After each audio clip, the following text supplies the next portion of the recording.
America's recession is more than 2 years old, but each day more people start to feel the effects.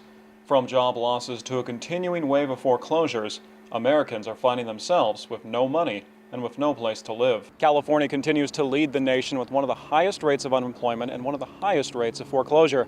A recent government report shows that this combination of hardships has helped to increase the homeless population in areas like Los Angeles by as much as 30%. The harsh economic realities are visible across California.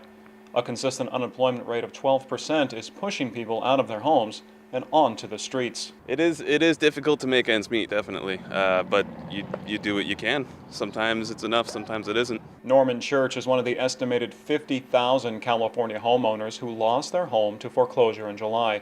Real estate attorney Esther Rowe says like many other homeowners, Church was given a loan that was impossible for him to sustain. Because what happens with that sort of loan is that you don't even pay the interest every month. You pay a minimum payment that is below the interest. And so the interest accrues and basically your principal balance increases over time. And so your loan is never getting smaller, it's only getting bigger. Rowe says California's high number of foreclosures is the main factor behind thousands of people going from middle class to homeless.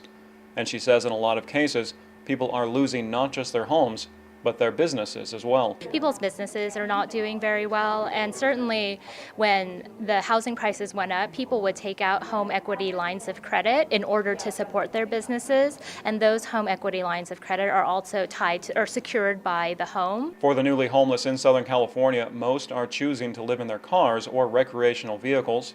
And Church agrees that ignorance is a big reason for America's financial despair. It's a question of education, in my opinion, though. I think people need to know what they need to do, what steps they need to take in order to do that successfully. Church says he supports U.S. President Barack Obama's efforts to increase the assistance for people in his situation.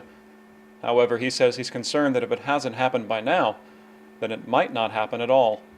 Ross Frazier, Press TV, Los Angeles.